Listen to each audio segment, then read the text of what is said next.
भगवान की जहाँ दिव्य ध्वनि खिरती है, धर्म सभा है, दिव्य ध्वनि तिलोय पन्नति के अनुसार 1 योजन दूर तक सुनाई देती है।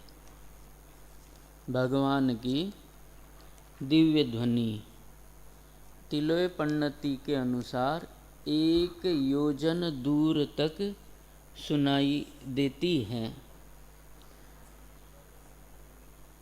तीर्थंकर परमात्मा के पुण्य के उदय से वो जो धर्म सभा अलौकिक होती है, उसमें हमने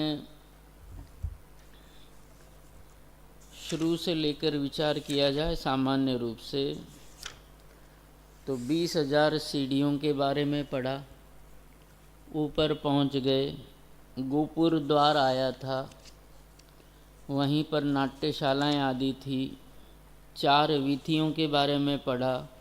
उसके बाद धूलिसाल कोट आया। धूलिसाल कोट को पार करने के बाद चैत्य प्रासाद भूमियाँ आती हैं। इन्हीं चैत्य प्रासाद भूमियों में या भूमियों के बराबर बीच वीथी में, चैत्य प्रासाद भूमियों के बराबर जो वीथी हैं, उन वीथियों में 4 दिशा की 4 वीथियाँ हो गई। मानस्तंभ होते हैं। मानस्तंभ 6,000 धनुष तिलोय पन्नति के अनुसार 6,000 धनुष अर्थात 3 कोस ऊंचे होते हैं। क्यों? कि 2,000 धनुष का 1 कोस होता है। 2,000 धनुष का 1 कोस, तो 2,000 धनुष का निचला हिस्सा होता है, 2,000 धनुष का बीच का हिस्सा होता है और 2,000 धनुष का ऊपर का हिस्सा होता है। निचला भाग हीरे का होता है, बीच का भाग स्फटिक का होता है और ऊपरी भाग वैडूर्य मणि का होता है। ऐसे जो मानस्तंभ है 3 कटनी और 3 वेदियों सहित होते हैं। समो शरण में मानस्तंभ 3 स्थानों पर होते हैं। एक तो ये जो वीथियों के बीच में है। आगे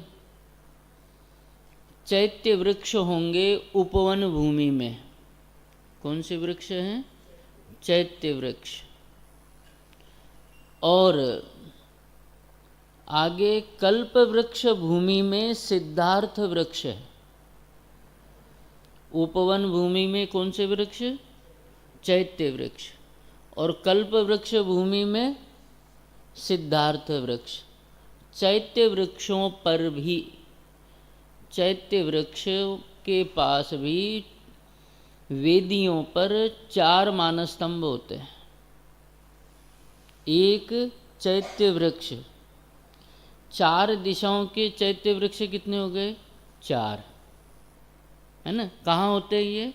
उपवन भूमि में होते हैं। आगे पढ़ेंगे अपन, ये सामान्य बात बता रहा हूँ कि एक दिशा में एक चैत्य वृक्ष होता है। 4 दिशाओं के चैत्य वृक्ष हो गए 4, और एक चैत्य वृक्ष के पास 4 मानस्तंभ होते हैं। मतलब उसके चारों दिशाओं में कितने हो गए? 16 मानस्तंभ वहाँ हो गए। कल्प वृक्ष भूमि में सिद्धार्थ वृक्ष होते हैं, वो भी 4 ही, वो भी 4 ही होते हैं। और चारों दिशाओं में 4, और एक वृक्ष की चारों दिशाओं में 4 मानस्तंभ, तो कितने हो जाएंगे? 16 मानस्तंभ वहाँ। 16 और 16 32 और 4 कितने हो गए? 36 मानस्तंभ होते हैं। वो जो मानस्तंभ हैं आगे के, हम तो ये मानते थे कि 4 ही हैं जो प्रारंभ में मिलते हैं। तो समो शरण में कुल मानस स्तंभों की संख्या कितनी हो जाती है? 36 हो जाती है।